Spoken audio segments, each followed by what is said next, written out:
नमस्कार दोस्तों इस नए वीडियो में आपका हार्दिक स्वागत है। और जिन दोस्तों ने इस वीडियो को इस चैनल को सब्सक्राइब नहीं किया है, प्लीज़ वो इसे ज़रूर सब्सक्राइब कर लें और इसको अपने दोस्तों को भी लाइक और शेयर करना नहीं भूलें। दोस्तों, दरअसल मुद्दा ये है कि इजराइल और फ़िलिस्तीन का युद्ध चल रहा है और आप सबके लिए, ख़ास तौर से जो देश में, भारत में रह रहे हैं, उनके लिए महज ये खबर है कि आपने अखबार में सुबह पढ़ लिया कि भाई युद्ध हो गया है, या आपने टीवी चैनलों पर इसको देख लिया, वहाँ के आपने दृश्य देख लिए कि इजराइल और फ़िलिस्तीन के बीच जो है, हमास के बीच एक युद्ध चल रहा है। तो इस युद्ध जो का आपकी लाइफ से कोई लेना देना नहीं है। आपके सारे काम एज यूजुअल, एज रूटीन में चल रहे हैं। आपको लग रहा होगा कि इससे आप पर कोई फ़र्क नहीं पड़ा। ये और जो अखबारों में तमाम तरह की सूचनाएं या मीडिया में जो चलती हैं, उनमें से एक बड़ी सूचना है, बड़ी घटना है, निश्चित तौर पर बड़ा मामला है, युद्ध का है। और इजराइल ने युद्ध की घोषणा कर दी है। इजराइल पर जो अटैक हुआ था, हमास ने जो अटैक किया था फ़िलिस्तीन की तरफ से, उसके बाद इजराइल भी अब फुल फॉर्म में आ गया है। तो ये एक महज ऐसी घटना है जैसे रूस और यूक्रेन का युद्ध हुआ था, और वो चलते हुए आप बताइए साल भर से ऊपर हो गया उस युद्ध को।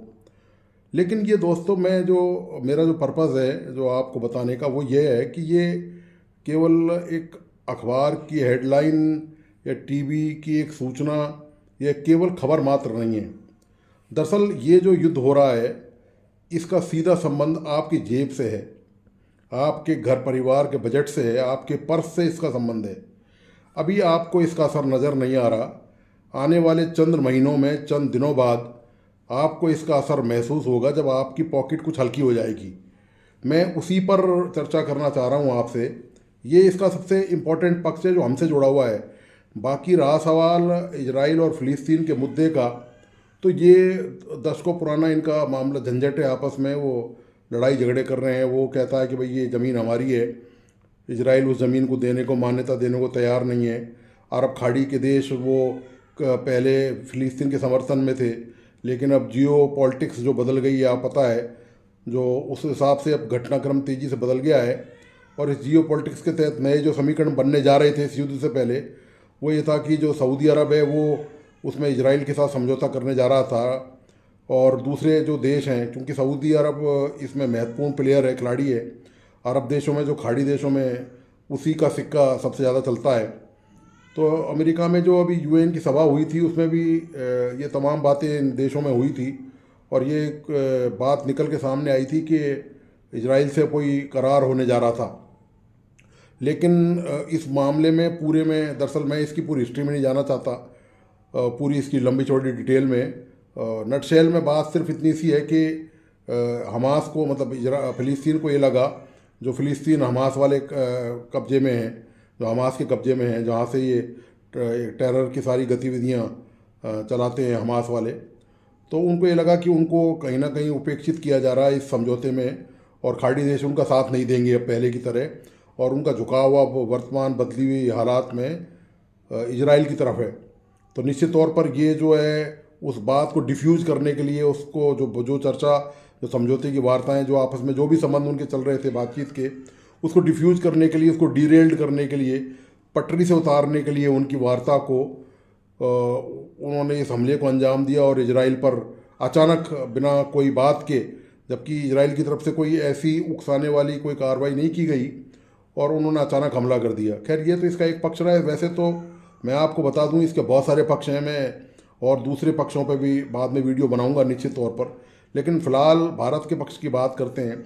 भारत ने इसमें एक बयान दिया है, वो इजराइल का समर्थन करता है, और यहाँ तक सरकार से ये कहा गया कि हम जो है वो हथियार, ब्रह्मोस वगैरह जो मिसाइल है हमारी, वो अटैक करने के लिए देने को तैयार हैं।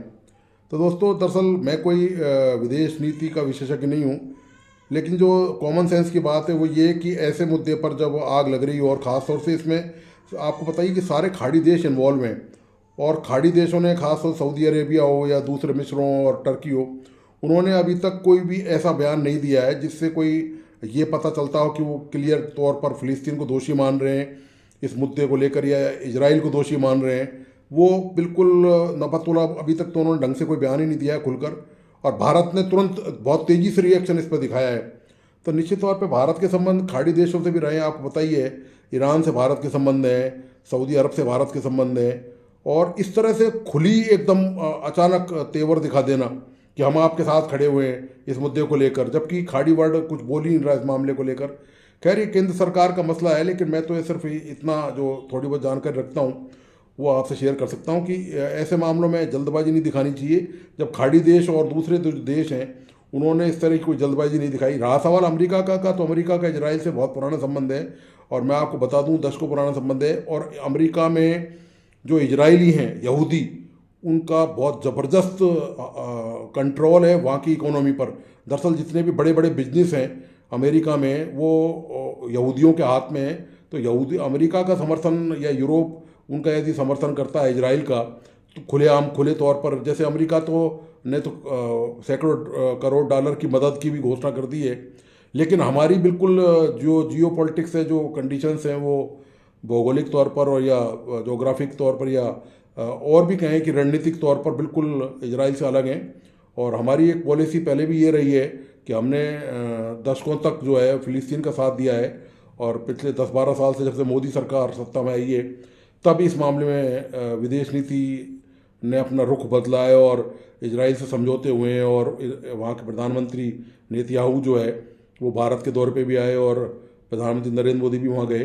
तो उसके बाद चूंकि ये अल्पसंख्यकों का, मुसलमानों का मामला है, तो आप बताइए कि भारतीय जनता पार्टी की तो क्लियर कट पॉलिसी है, इस मामले में कोई छूट या रियायत देने का सवाल ही नहीं होता, कि चाहे कोई भी हो सामने, वो इस मामले में कोई समझौता नहीं करने वाले हैं। और ये उसी पॉलिसी का एक परिणाम भी है कि भारत ने खुलकर समर्थन दिया है इजराइल को और तमाम देशों को। हालांकि इसमें एक बात और भी छुपी हुई है कि भारत ये समर्थन देकर ये भी बताना चाहता है कि जो ये आतंक वाला मामला है ये कश्मीर में भी चल रहा है, और भारत किसी भी तरह की आतंकी कार्रवाई को समर्थन किसी भी रूप में नहीं देगा, प्रत्यक्ष हो, परोक्ष हो, फाइनेंशियली हो, या और भी कोई राजनीतिक तौर तरीके से हो या धार्मिक तौर तरीके से हो।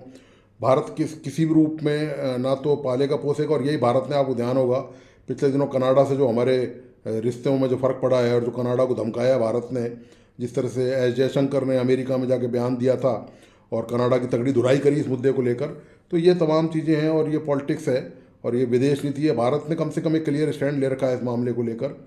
तो दोस्तों, ये जो मामला है ये बहुत ही गंभीर होने जा रहा है और निश्चित तौर पर, और हम भारतीयों पर पहले ही आपको पता है कि महंगाई इतनी ज़्यादा है और तमाम चीज़ें, पेट्रोल डीजल के दाम पहले से ही बहुत ज़्यादा बढ़े हुए हैं। क्रूड ऑयल के दाम जब भी कम ज़्यादा होते हैं तो सीधा उसका भार हमारे घर की व्यवस्थाओं पर पड़ता है, बजट पड़ता है। हालांकि ये 5 राज्यों के चुनाव की घोषणा हो चुकी है, तो लगता है इतनी जल्दी नहीं है कि क्रूड ऑयल के अंतर्राष्ट्रीय भाव यदि बढ़ेंगे तो भारत जो है वो केंद्र सरकार उसके भावों में कोई बढ़ोतरी करेगी, क्योंकि चुनाव का मामला है, उसके बाद शायद लोकसभा चुनाव है। लेकिन इस अंतराल में निश्चित तौर पर हो सकता है कि दोनों का जो गैप है चुनाव का, उसमें शायद कुछ पैसे बढ़ जाएँ डीजल पेट्रोल पर, जिसकी संभावना काफ़ी से काफ़ी कम है, क्योंकि अभी सरकार मतदाताओं की तरफ ध्यान दे रही है और ऐसा कोई निर्णय सरकार नहीं करना चाहती जिससे लोगों में ये बात और विपक्ष को ये मौका मिल जाए कहने का कि देखिए किस तरह से महंगाई सरकार लगातार बढ़ाती जा रही है और तेल के दाम बढ़ा दिए हैं। खैर दोस्तों, इसके इतर दरअसल पाकिस्तान की हालत की यदि बात करें तो पाकिस्तान का आप जानते ही हो कि पाकिस्तान कहीं भी कुछ दुनिया में हो रहा हो, थोड़ा बहुत मुसलमानों के साथ या इस तरह कुछ भी हो, तो सबसे पहले दर्द पाकिस्तान के पेट में शुरू होता है और उनको आफर आने लग जाता है। हालांकि पाकिस्तान खुद जो है वो भिखारी बना हुआ है और भीख मांगने कभी सऊदी अरब के दरवाजे पर जाता है, कभी अमेरिका और कभी IMF के दरवाजे पर, और जगह जगह दरवाज़ा खटखटा भीख मांगता और डोल रहा है। और आपको पता ही होगा पिछले दिनों एक रिपोर्ट आई थी कि दुनिया में सबसे ज़्यादा भिखारी पाकिस्तान के ही हैं, और ईरान और सऊदी अरब वगैरह में जो 90% जेलों में बंद हैं वो पाकिस्तानी भिखारी थे। तो ये आप बताइए, लेकिन पाकिस्तान इसके बावजूद भी उछल कूद बहुत ज़्यादा मचाता है, बस की पाकिस्तान की कुछ भी नहीं है। पाकिस्तान अपना घर नहीं संभाल रहा है और बात कर रहा है वहाँ से सैकड़ों हज़ारों किलोमीटर दूर बैठे इजराइल को देख लेने की और हमास का समर्थन करने की। पाकिस्तान ने समर्थन किया था अफ़गानी तालिबानियों का, वो आज जो है वो उसी के सिर पे सवार हो रहे हैं और आपको बताइए कि वहाँ तहरीक पाकिस्तान जो है, जो टीडीपी जिसको बोलते हैं, तो वो उसने नाक में दम कर रखा है और बम धमाकों से पाकिस्तान की हालत ख़राब कर रखी है। लेकिन पाकिस्तान को सबक नहीं सीखना, अल्टीमेट ये हमारा विषय भी नहीं है। पाकिस्तान जो मर्जी आए वो करे। लेकिन मैं पाकिस्तान के कुछ दिलचस्प वीडियो आपको दिखाना ज़रूर चाहूँगा इस डिबेट के आखिर में, कि आप देखिए कि पाकिस्तान के जो यूट्यूबर्स हैं, डेफिनेटली जितने भी जो समझदार या बुद्धिजीवी लोग हैं वो अपने देश का भला ही चाहते हैं, तो वहाँ के यूट्यूबर्स भी निश्चित तौर पर ये चाहते हैं कि भाई पाकिस्तान की हालत सुधरे, पाकिस्तान के भारत के साथ अच्छे रिश्ते बने, और पाकिस्तान का की जो हालत है, जो बेरोजगारी है, भिखारीपन जो है, ये तमाम चीज़ों से पाकिस्तान ऊपर आए। तो वहाँ के जो पढ़े लिखे समझदार हैं, अच्छे जो एक्टिव जो लोग हैं, यूट्यूबर्स हैं, वो क्या कहते हैं, उन्होंने क्या इस मुद्दे को लेकर कहा है कि पाकिस्तान को इस मुद्दे पर क्या करना चाहिए और क्या नहीं करना चाहिए। क्योंकि पाकिस्तान तो तू कौन मैं खाम खाम वाली बात है, वो हमेशा बीच में कूद फांद मचाता रहता है, उसकी कोई सुनता नहीं। मज़ेदार बात ये, इतनी बेइज्जती पाकिस्तान करवा चुका है कि कोई दूसरा राष्ट्र होता तो कम से कम 100-200 साल तक तो अपनी मुँह ही नहीं खोलता, अपना मुँह किसी को दिखाता नहीं।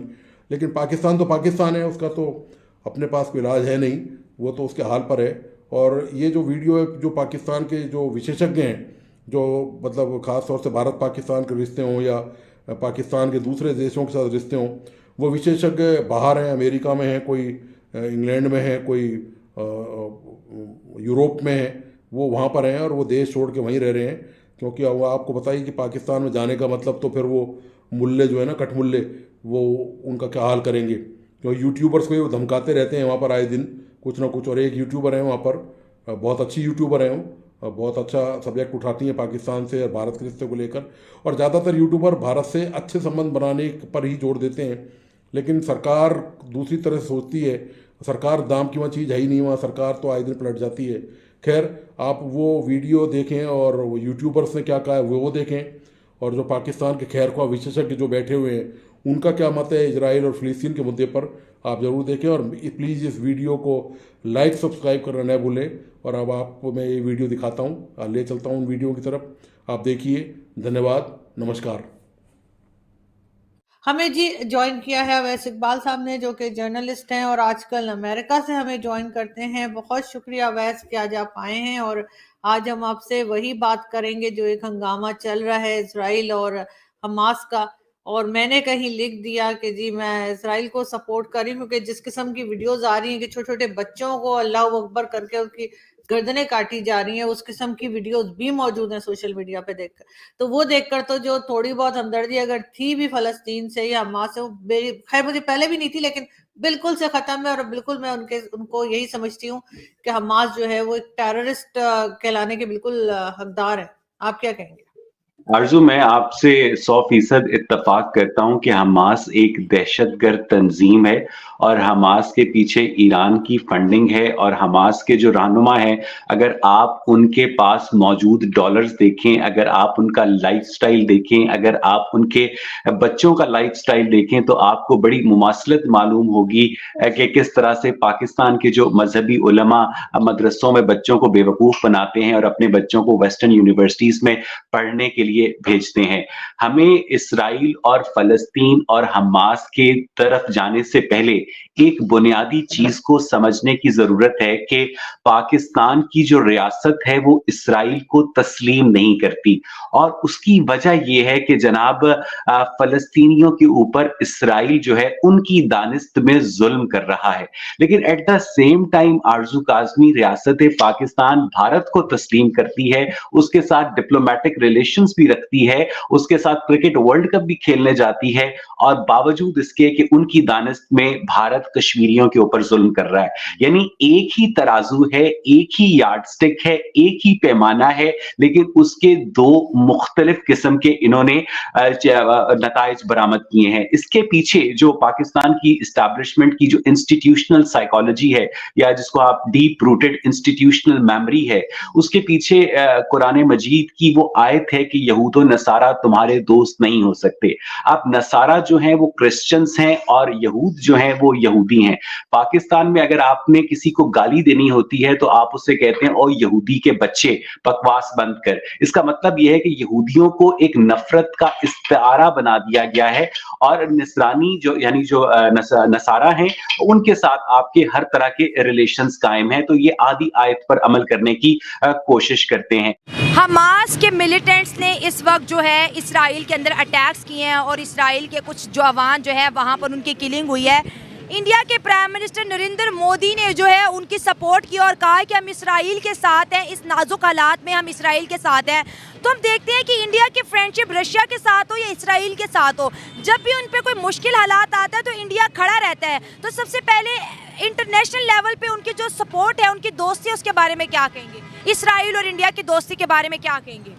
जी देखिए, इसराइल और इंडिया की दोस्ती के बारे में मैं यही कहूँगा कि जिस तरह से देखें वो एक नॉन मुस्लिम कंट्रीज़ हैं। Exactly. और वो कंट्रीज़ अगर एक दूसरे के साथ निभा सकती हैं इस तरह के महाज में या कुछ भी हो जाए, उनकी डिप्लोमेटिक मामला तो आपस में बहुत स्ट्रॉन्ग है। हाँ। तो पाकिस्तान को भी चाहिए कि अपने मामला इस तरह के जो है ना स्ट्रॉन्ग करें। जैसे कि पहले गवर्नमेंट थी हमारी यहाँ पे, उसमें मैं जिक्र करना चाहूँगा स्पेशली देखिए इमरान खान साहब का। उनकी गवर्नमेंट में उन्होंने OIC के इजलास तलब किए, पाकिस्तान सदारत करता रहा, उन्होंने मुस्लिम ममालिक को इकट्ठा किया। अच्छा। तो इसलिए हमें चाहिए कि हमारी लीडरशिप इस तरह की हो कि हम ममालिक को इकट्ठा करें ताकि हम लोग जो है ना इंटरनेशनल महाज पे जो हमारी कंट्रीज़ हैं उनको सपोर्ट कर सकें, उनके साथ खड़े हो सकें। इसराइल ने गजा पर हमले किए हैं, फ़लस्तीन में हमले के बड़ा स्ट्रॉन्ग जवाब दिया है, लेकिन मुस्लिम दुनिया क्यों खामोश है? सवाल बहुत बड़ा ये है। मुस्लिम दुनिया को चाहिए ना कि वो एक दूसरे के साथ खड़े हों। खाली पाकिस्तान तो कुछ नहीं कर सकता, पाकिस्तान के बोलने से या पाकिस्तान के कुछ करने से कुछ भी नहीं हो सकता। चाहिए कि जितनी भी मुस्लिम कंट्रीज़ हैं, हमारे पास एक प्लेटफॉर्म मौजूद है OIC का, जिसमें तमाम मुस्लिम कंट्रीज़ जो हैं वो एक दूसरे के साथ मिल बैठते हैं, उनके नुमाइंदे आते हैं, बैठते हैं। तो उन्हें चाहिए कि वहाँ पर बैठ के इन सारे मामलात को हल करें, एक दूसरे के साथ यकजहती करें और यूनिटी कायम करें। जब तक यूनिटी नहीं होगी तब तो कुछ भी नहीं किया जा सकता। सऊदी अरब ने इसराइल को एक्सेप्ट कर लिया, हम क्यों नहीं कर रहे? देखिए, पाकिस्तान का इसराइल को तस्लीम ना करने का मौक़िफ़ सबके सामने है। ये कोई आज की बात नहीं है, ये बहुत पुराना मसला है कि इसराइल जो कुछ भी हो रहा है इस टाइम फ़लस्तीन पे इंसानी हुकूक़ की खिलाफ वर्जी हो रही है। जिस तरह से कश्मीर में हो रहा है, इंडिया कर रहा है कश्मीरियों के ऊपर जुल्म। कश्मीरी तो तारीख बन गई ना, 2019 के बाद आर्टिकल हटा, कर्फ्यू लगा, उसके बाद जो है डेवलपमेंट शुरू होगी। आज लाल चौक जहाँ पर पाकिस्तान का झंडा था, आज वहाँ पर इंडिया का झंडा, आज वहाँ पर टूरिस्ट आ रहे हैं। लाल चौक रात के 12 बजे तक बाजारों में सजा हुआ है। वो तो हिस्ट्री बन गई, वो तो हो गया, वो तो गुजर गया चुका। लेकिन आज हम बात करें इंडिया और उसकी दोस्ती इसराइल के साथ। देखिए, वो चीज़ें गुजरी नहीं है। देखिए, आज भी कश्मीरी जो हैं वो लोग भी जुल्म सह रहे हैं, उनके ऊपर अभी भी जो है बहुत ज़्यादा जुल्म कर रहा है इंडिया। क्या जुल्म है उनके ऊपर? उनके पास इंटरनेट है, हर चीज़। अगर जुल्म होता तो हमारे पास भी वीडियोस आती ना। आर्टिकल के बाद तो हमने नहीं देखा कुछ ऐसा। देखिए ना, ये सब चीज़ें नहीं दिखाई जाती ना। वहाँ पे पाबंदियाँ, वहाँ पे जो है इंडियंस को लाया जा रहा है, दूसरे शहरों से वहाँ के ट्रांसफ़र कर रहे हैं लोग वहाँ पे। कारोबार वहाँ पर करेंगे, होटल्स वहाँ पर लगाएंगे, इंटरनेशनल एयरपोर्ट्स हैं, रेलवे स्टेशन खुल रहे हैं। UAE ने बहुत बड़े प्लाजे वहाँ पर बनाए। 27,000 करोड़ जो है यूनाइटेड अरब एमिरेट्स ने इन्वेस्टमेंट किया। तो कश्मीरियों का ही भला हो रहा है, इसमें नुकसान क्या है? तो ये देखे ना, वो सारी इन्वेस्टमेंट पाकिस्तान में भी तो हो सकती थी ना। कैसे होगी? हमारे हालात हैं, हमने किसी के साथ दोस्ती निभाई है? कोई यहाँ पे आके पैसा लगाया? यही तो बात है। सबको कहते हैं हम चोर है, चोर है। हमने पूरी दुनिया में खुद को बदनाम किया, खुद ही किया है। अब पाकिस्तान में कोई लीडरशिप ऐसी हो तो वो करे ना बात। जब पाकिस्तान में कोई इस तरह की लीडरशिप ही नहीं आएगी जो सारी दुनिया के सामने बात कर सके, तो फिर कैसे होगा? ये जो चोर बिठाए हुए ये तो किसी के सामने बात ही नहीं करते। जी हेलो दोस्तों, मैं हूं कमर सीमा और जिस तरह के आप देख रहे हैं मेरे साथ मौजूद हैं प्रोफेसर डॉक्टर इश्तियाक अहमद। आप स्कॉलर हैं, राइटर हैं, ऑथर हैं।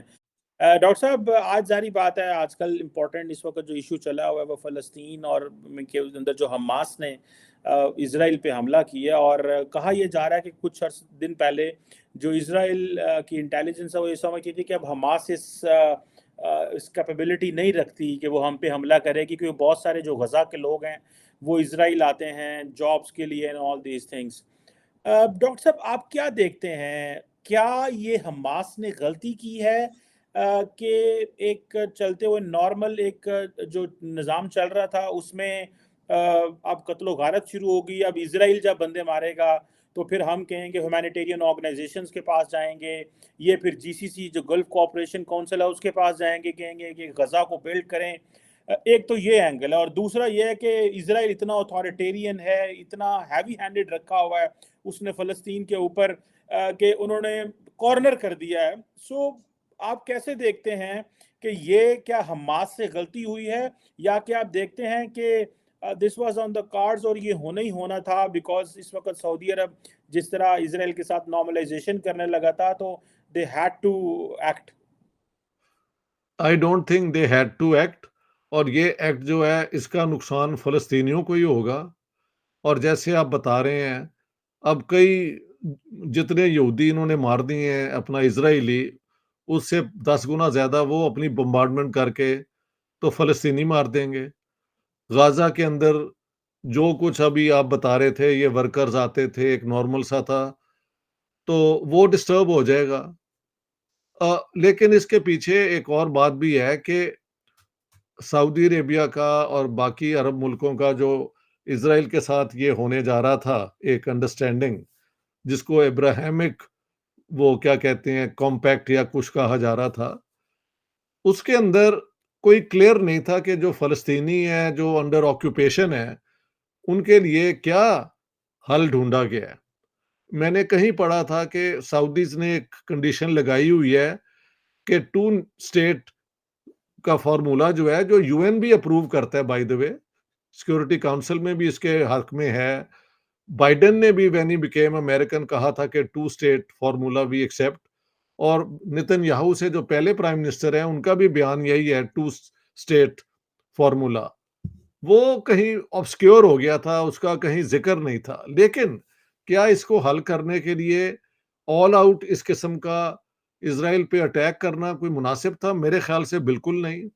इससे जो फ़लस्तीनियों के जस्ट कॉज़ है कि उनको भी एक डिग्निटी, एक अपनी ऑटोनॉमी, सॉवरेनिटी जो भी है, वो एक पूरा पैकेज होना चाहिए पीस का, जिसमें वो भी इंक्लूडेड हो।